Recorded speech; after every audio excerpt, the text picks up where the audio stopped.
बिस्मिल्लाहिर्रहमानिर्रहीम। अस्सलाम वालेकुम डियर स्टूडेंट्स, आज जो चैप्टर हम डिस्कस करने वाले हैं फार्माकोलॉजी का थर्ड यूनिट है drug affecting the gastrointestinal system. Gastrointestinal system के लिए जो ड्रग की क्लासिफिकेशन है वो हम डिस्कस करेंगे।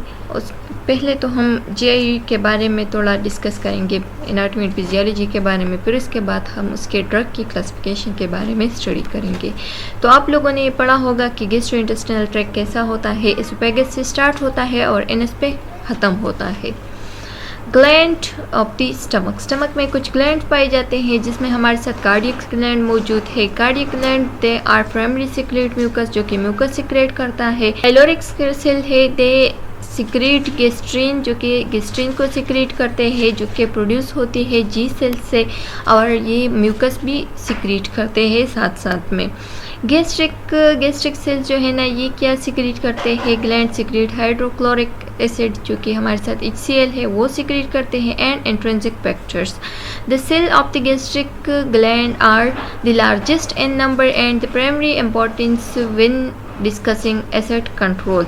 ये जो सेल्स होते हैं gastric glands are the largest number, इसमें हमारे साथ जो गैस्ट्रिक ग्लैंड है वो सबसे लार्जेस्ट नंबर पे पाए जाते हैं, and the primary importance when discussing acid control. और ये इसका जो प्राइमरी इंपॉर्टेंस है वो क्या है, एसिड को कंट्रोल कर। नेक्स्ट हमारे साथ है पैराइटल सेल। पैराइटल सेल जो है ना वो प्रोड्यूस एंड सिक्रीट HCl, ये भी HCl को प्रोड्यूस करता है और सिक्रीट करता है। Primary site of action for many acid controller drug, इसका जो प्राइमरी साइट ऑफ एक्शन है तो वो ये है कि ये एसिड कंट्रोलर ये भी है, मतलब जो ड्रग एसिड प्रोड्यूस करता है तो उसको क्या करता है, ये कंट्रोल करता है। प्राइमरी साइट ऑफ एक्शन, इसका प्राइमरी साइट ऑफ एक्शन क्या है, मेनी एसिड कंट्रोलर ड्रग्स, ज़्यादातर जो एसिड कंट्रोलर ड्रग्स होते हैं उसका ये फंक्शन होता है।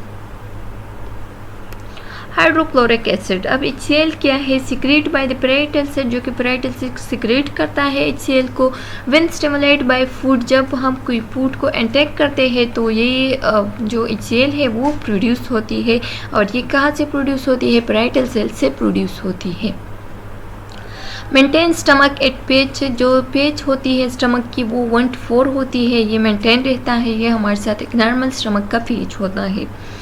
Secretion also stimulated by large pity meals, large pity meals से ज़्यादातर सिक्रीशन होती है, उसकी वजह से स्टिमुलेट रहती है जो HCl की सिक्रीशन होती है। एक्सेसिव अमाउंट ऑफ अल्कोहल अगर हम इंटेक कर लें या इमोशनल स्ट्रेस वगैरह हो तो तब भी ज़्यादा सिक्रीशन ऑफ HCl होती है।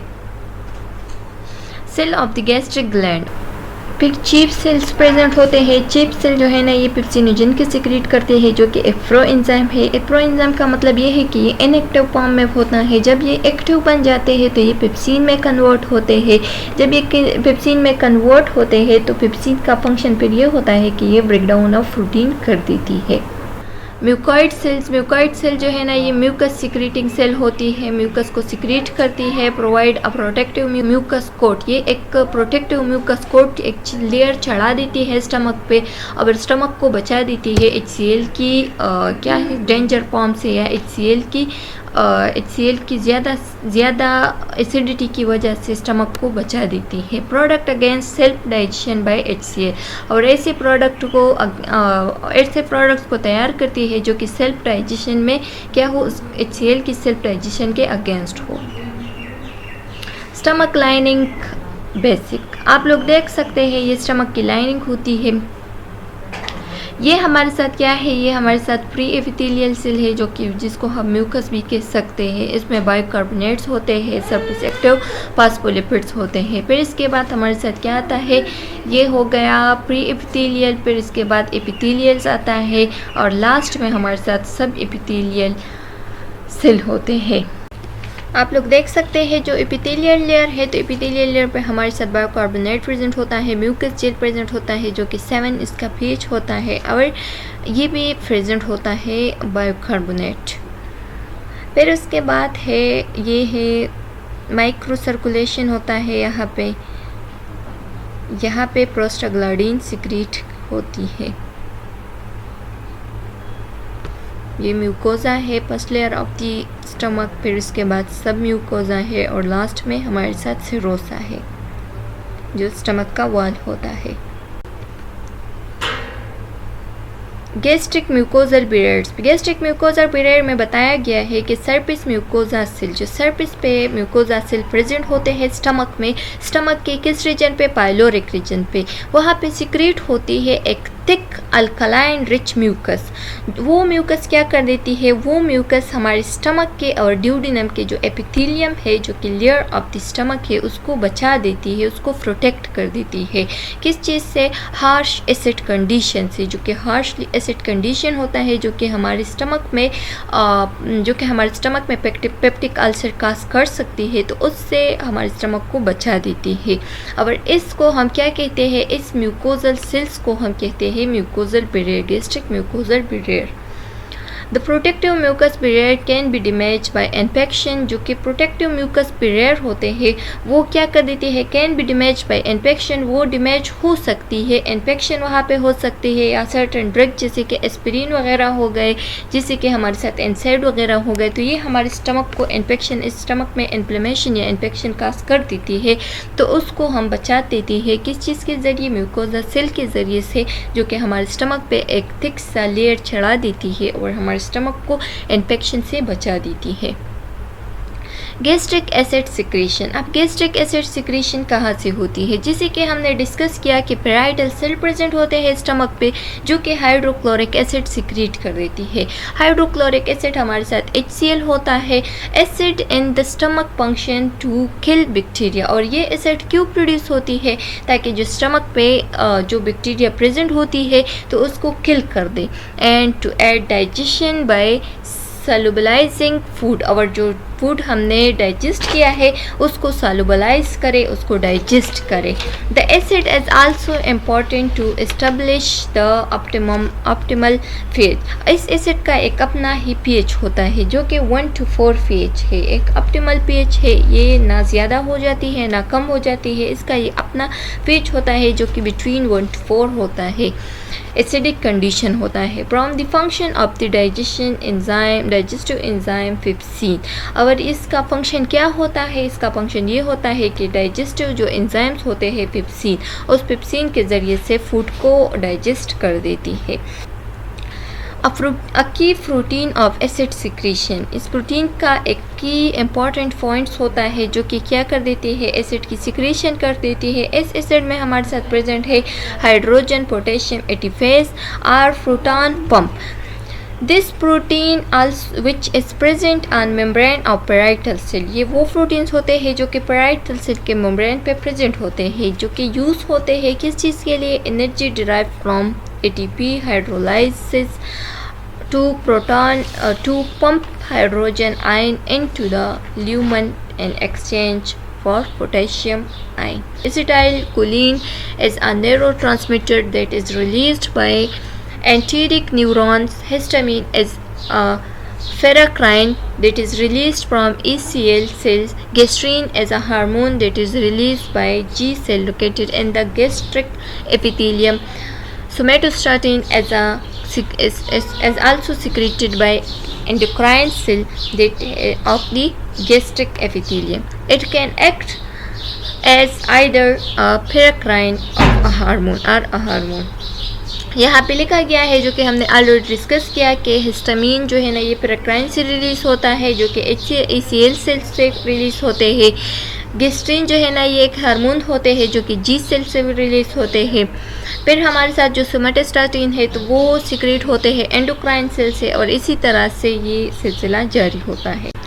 Acid related disease. Acid related disease के बारे में अब पढ़ेंगे। मोस्ट कॉमन जो होती है हाइपर एसिडिटी होती है, जब एसिडिटी ज़्यादा हो जाए। Client report symptom of over production of HCl by the parietal cell as indigestion. अगर इनडाइजेशन हो, साउथ स्टमक हो या हार्ट बंद हो, एसिड स्टमक हो, तो इससे ये साइन एंड सिम्टम है हमारे साथ किस चीज़ की, HCl की ज़्यादा से ज़्यादा प्रोडक्शन के लिए। अगर HCl की ज़्यादा प्रोडक्शन होती है तो इसकी जो साइन एंड सिम्टम होती है तो इनडाइजेशन होती है, सोर स्टमक होती है, हार्ट बर्न, दिल का जलना, या एसिड स्टमक होती है, यानी स्टमक में एसिडिटी। कुछ डिजीज़ है जिसमें हमारे साथ पड है, गर्ड्स है। पड्स का मतलब है पेप्टिक अल्सर डिजीज़, गर्ड्स में गैस्ट्रोएसोफेजियल रिफ्लक्स डिजीज़ जो कि ऑलरेडी हम डिस्कस कर चुके हैं HN में। आप लोग वहाँ से इसकी एनाटॉमी, फिजियोलॉजी, सारी साइन, सिम्टम वगैरह देख सकते हैं।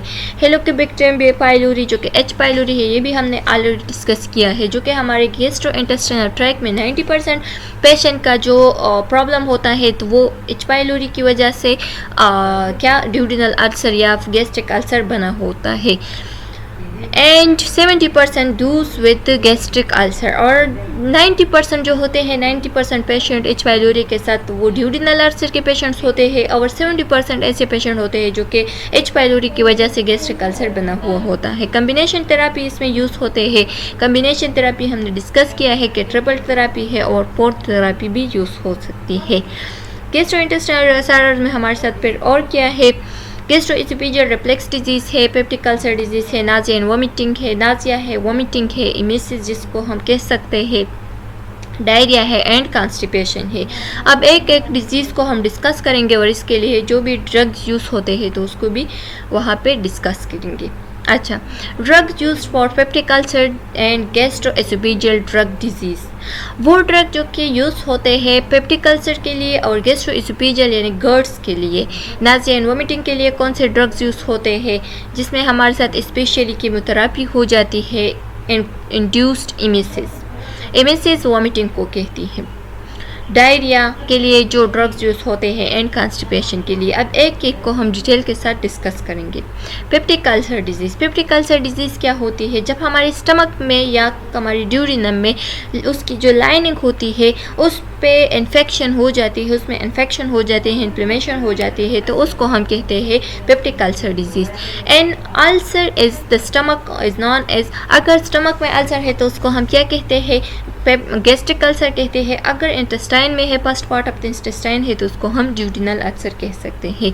इसके हमारे साथ जो साइन एंड सिम्टम है तो उसमें burning pain in the stomach हो सकती है, यानी स्टमक में पेन होगी, नाजिया एंड वोमिटिंग हो सकती है, वेट लॉस हो सकती है, वेट में कमी आ सकती है, एनीमिया, ब्लड की कमी, मलीना, मलीना का मतलब वो जब वो स्टूल की कलर चेंज हो जाए यानी ब्लैक टेरी कलर हो जाए तो इसको हम मलीना कहते हैं, जिसमें क्या ये एक ऐसा कंडीशन होता है जिसमें स्टूल में ब्लड की प्रेजेंस होती है। लॉस ऑफ एपेटाइट, और एपेटाइट में मतलब भूख न लगना। काजेज़ ऑफ पेप्टिक अल्सर, अब पेप्टिक अल्सर की जो काजेज़ है तो फर्स्ट वन हमारे साथ इन्फेक्शन है जो कि H पाइलोरी की वजह से, ग्राम नेगेटिव बैक्टीरिया है उसकी वजह से काज हो सकती है, या अगर हम non steroidal anti inflammatory drug जो कि हमारे साथ एनसेड है अगर उसकी इंटेक ज़्यादा करें, रेगुलरली उसको यूज़ करें तो उसकी वजह से भी हमारे साथ पेप्टिक अल्सर काज हो सकती है। सीवियर फिजियोलॉजिक स्ट्रेस, या अगर स्ट्रेस ज़्यादा हो जाए तो उसकी वजह से भी पेप्टिक अल्सर डिजीज़ काज हो सकती है, जिसमें हमारे साथ क्या होती है, बर्न्स हो सकती है यानी दिल का जलना, सेंट्रल नर्वस सिस्टम ट्रॉमा वगैरह, सर्जरी की वजह से भी, ये इसकी वजह से भी स्ट्रेस आ सकती है, और जो पेप्टिक अल्सर है वो काज हो सकती है। अगर कोई ज़्यादा इल हो जाए यानी बीमार हो जाए तो उसकी वजह से भी पेशेंट को स्ट्रेस होती है और स्ट्रेस की वजह से पेप्टिक अल्सर डिजीज़ का हो सकती है। This result in increase hydrochloric acid secretion, अगर किसी को स्ट्रेस हो या इंसेट की इंटेक ज़्यादा करे या इन्फेक्शन हो तो इसकी वजह से क्या होती है, HCl की सिक्रेशन ज़्यादा होती है, और जब HCl की सिक्रेशन ज़्यादा हो तो हमारा जो स्टमक कापती गैस्ट्रिक है या जो स्टमक कापती ड्यूडिनम है उसकी डिफेंस सही से नहीं हो जाती, और इसकी डिफेंस अगर सही से नहीं हो जाए तो इनडिक्वेट म्यूकोजल डिफेंस हो जाती है, और इस इनडिक्वेट म्यूकोजल डिफेंस की वजह से हमारा जो गैस्ट्रिक स्टमक का लाइनिंग है वो डिस्टर्ब हो जाती है, उसमें इन्फेक्शन या इन्फ्लेमेशन काज हो जाती है। NSAID induce ulcer by suppressing gastric prostaglandin synthesis, reduction of gastric mucosal blood flow.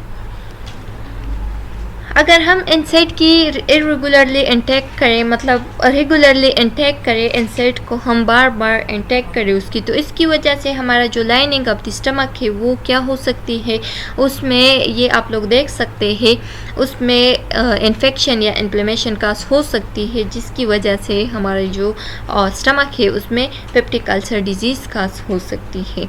Insect की इंटेक अगर हम करें तो जो कॉक्स-1 होती है उसकी ब्लॉक आ जाती है, मतलब वो ब्लॉक हो जाती है। कॉक्स-1 अगर ब्लॉक हो जाए तो प्रोस्टाग्लैंडिन की सिक्रीशन इनहिबिट हो जाती है, और अगर प्रोस्टाग्लैंडिन की सिक्रीशन इनहिबिट हो जाए तो इससे ये होता है कि हमारे स्टमक की जो लाइनिंग है वो अब वो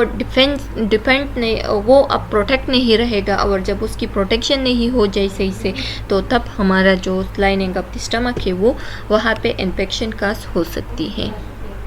treatment of peptic ulcer disease. अब पेप्टिक अल्सर डिजीज़ की हम ट्रीटमेंट कैसे करते हैं? एरेडिकेटिंग द एच पाइलोरी इन्फेक्शन। अगर एच पाइलोरी इन्फेक्शन हुआ है तो उसको हम उसके खात्मा कर देती है, एरेडिकेट कर देती है, उसको ख़त्म कर देती है। Reducing secretion of gastric acid. अगर गैस्ट्रिक एसिड ज़्यादा हो गई है तो प्रोटॉन पंप इनहिबिटर के ज़रिए से हम उसकी जो गैस्ट्रिक एसिड की सिक्रेशन है उसको हम कम कर देते हैं।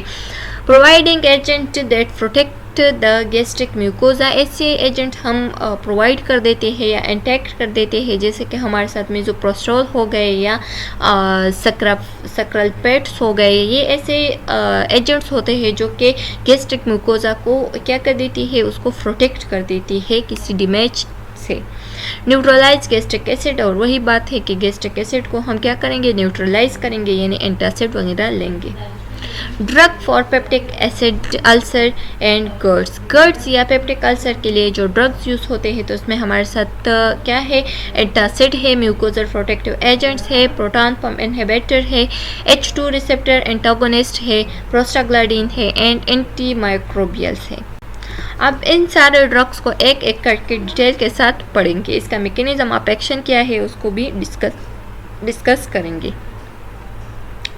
ड्रग विच न्यूट्रलाइज एसिड, वो ड्रग जो कि एंटासिड्स होते हैं यानी एसिडिटी को न्यूट्रलाइज करती है, तो उसमें हमारे साथ क्या है, These drug contain a base such as carbonates। इसमें एक बेस प्रेजेंट होता है जिसमें हमारे साथ कार्बोनेट्स या hydroxide combine with aluminium, magnesium और कैल्शियम। एल्यूमिनियम और मैग्नीशियम को हम कंबाइनली इसलिए देते हैं क्योंकि एक को एक डायरिया क्रिएट करती है और एक कॉन्स्टिपेशन क्रिएट करती है, तो दोनों को अगर कंबाइनली ले ले तो सिस्टम नॉर्मल रहेगा।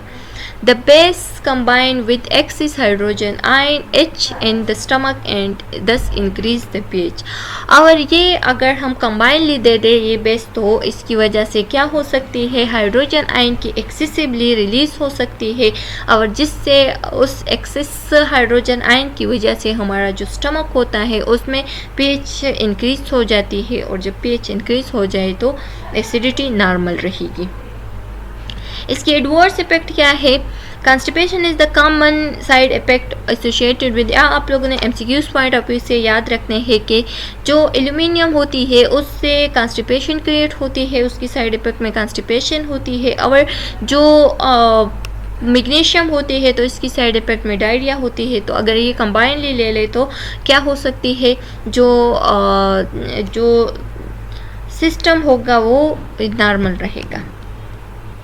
Mechanism of action of antacid. Antacid की अब मैकेनिज्म ऑफ एक्शन क्या है, तो हम इसको इसलिए इंटेक करते हैं ताकि they achieve their effect by neutralise gastric acid. ये जो गैस्ट्रिक एसिड होती है उसको न्यूट्रलाइज कर देती है, और कैसे न्यूट्रलाइज कर देती है, ये जो गैस्ट्रिक एसिड सिक्रीशन है या प्रोटेक्टिव गैस्ट्रिक म्यूकोजा है उसको इनहिबिट कर देती है। जब उसको इनहिबिट करे तो हमारे साथ जो एसिड की सिक्रीशन है वो नॉर्मल रहती है। इंडिकेशन या इसकी यूजेस क्या है, तो इसको हम यूज़ करते हैं इंडाइजेशन के दौरान, जब इंडाइजेशन हो तो तब भी हम ये यूज़ कर सकते हैं। रिफ्लेक्स एसोफेगाइटिस, जब हमारे साथ जो गर्ड्स की डिजीज़ हो तो उस दौरान भी हम यानी बार बार मुंह की तरफ रिफ्लेक्शन होना या जो खुराक है वो मुंह की तरफ आना, फूड मटेरियल मुंह की तरफ आना, तो उसको उस दौरान भी हम ये इंटेक कर सकते हैं, इसके इंटेक कर सकते हैं। Pain and burning with peptic ulcer, जब पेन हो या बर्निंग हो स्टमक में पेप्टिक अल्सर के दौरान, तो तब भी हम ये यूज़ कर सकते हैं और पेप्टिक अल्सर डिजीज़ में ये हम यूज़ कर सकते हैं। म्यूकोजल प्रोटेक्टिव एजेंट्स, अब वो एजेंट जो कि हमारे साथ म्यूकोजा को प्रोटेक्ट कर देती है, तो उसमें हमारे साथ 2 टाइप ऑफ ड्रग्स प्रेजेंट है, जिसमें हम पढ़ेंगे सक्राल्फेट्स को जो कि अल्सानिक्स है एंड बिस्मथ सबसैलिड्स को। तो फर्स्ट हम पढ़ेंगे सक्राल्फेट्स को। सक्राल्फेट्स जो है ना, ये हमारे साथ साइटोप्रोटेक्टिव कंपाउंड्स होते हैं, यानी वो कंपाउंड जो कि म्यूकोजल की प्रोटेक्शन कर देती है। म्यूकोजल प्रोटेक्शन मैकेनिज्म में ये हेल्प कर देती है, हमारे म्यूकोजा को इंजरी से बचा देती है, उसमें इन्फ्लेमेशन को रिड्यूस कर देती है और इसमें जो भी अल्सर हो उसको हील कर देती है। अब हम पढ़ेंगे अच्छा जी, जो सक्राल्फेट है, सक्राल्फेट जो है ना, ये हमारे साथ एक डाइसेकेराइड है, यानी पॉलीसेकेराइड मोनोसेकेराइड, उसमें से ये क्या है, डाइसेकेराइड है। डाइसेकेराइड है और ये क्या है, ये हमारे साथ जो इफेक्ट कर देता है, तो ये स्टमक की म्यूकोजा को साइटोप्रोटेक्टिव इफेक्ट कर देती है, यानी उसको प्रोटेक्ट कर देती है किसी भी इंजरी से, किसी भी इन्फ्लेमेशन वगैरह से। सक्राल्फेट में फॉर्म और प्रोटेक्टिव जेल, ये एक प्रोटेक्टिव जेल बना देती है और उस जेल को हमारे स्टमक पे चढ़ा देती है और इस पे जब वो चढ़ जाए तो जो अल्सर बना हुआ है या जो शील्ड बना हुआ है, उसकी वजह से हमारे स्टमक को जो एसिडिक कंटेंट है उससे बचा देती है और हमारा स्टमक जो है ना वो प्रोटेक्टिव रह जाता है। म्यूकोजल प्रोटेक्टिव एजेंट में जो दूसरा पॉइंट है वो है, जो दूसरा ड्रग है वो है बिस्मथ सबसैलिड। बिस्मथ सबसैलिड जो है ना वो एजेंट्स होते हैं जो कि इफेक्टिवली हील कर देती है पेप्टिक अल्सर डिजीज़ को, यानी ये ज़्यादातर इफेक्टिव होती है पेप्टिक अल्सर डिजीज़ में। ये एंटी माइक्रोबियल एक्शन को परफॉर्म कर देती है। तीसरा ये कि जो पेप्सिन होती है, एक्टिवली पेप्सिन होती है, उसको इनहिबिट कर देती है। इससे ये होता है कि जो सेल है उसकी सिक्रीशन कम हो जाती है। इंक्रीज सिक्रीशन ऑफ म्यूकस की सिक्रीशन को इंक्रीज कर देती है, जिसकी वजह से हमारा जो म्यूकस होता है स्टमक का वो प्रोटेक्ट रहता है। Drug which decrease acid secretion, अब वो ड्रग जो कि हमारे साथ एसिड सिक्रेशन को क्या कर देती है, एसिड सिक्रेशन को रोक देती है या डिक्रीज कर देती है। तो उसमें हमारे साथ 2 टाइप ऑफ ड्रग्स प्रेजेंट है। एक है proton pump inhibitor. Proton pump inhibitor वो ड्रग्स होती है जो कि एसिड सिक्रेशन को कम कर देती है, जिसमें हमारे साथ वो ड्रग्स शामिल है जिसका लास्ट में जोल आता हो, जैसे कि ओमेप्राजोल, लिंजोफ्राजोल, फेंटाप्राजोल या रेबिप्राजोल या एसोमेप्राजोल। तो ये आप लोगों ने MCQs पॉइंट ऑफ व्यू से याद रखने हैं कि जितनी भी जो जोल वाले ड्रग्स है वो प्रोटॉन पंप इनहिबिटर है जो कि हमारे साथ एसिड सिक्रेशन को कम कर देती है। और दूसरा ये हमारे साथ प्रेजेंट है H2 रिसेप्टर ब्लॉकर। जब H2 हिस्टामिन 2 रिसेप्टर्स को ब्लॉक कर देती है तो इससे ये हो जाता है कि एसिड की सिक्रेशन कम हो जाती है, जिसमें हमारे साथ जो सिमिटिडीन, रेनिटिडीन या फिमोटिडीन या नियास्टिडीन वो ड्रग्स जो कि जिसके लास्ट में डीन आता हो, तो ये हम अगर डेली यूज़ करें, जो डेली यूजेज है वो भी दिया गया है, डेली डोजेज भी दिया गया है, इसका ट्रेड नेम भी दिया गया है। तो ये ड्रग वो ड्रग्स है जो कि H2 रिसेप्टर ब्लॉकर्स है और ये भी एसिड सिक्रेशन को ब्लॉक कर देती है या डिक्रीज कर देती है।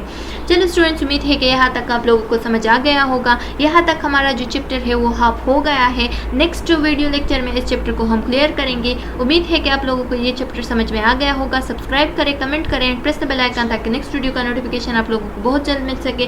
नेक्स्ट वीडियो में मिलते हैं, तब तक के लिए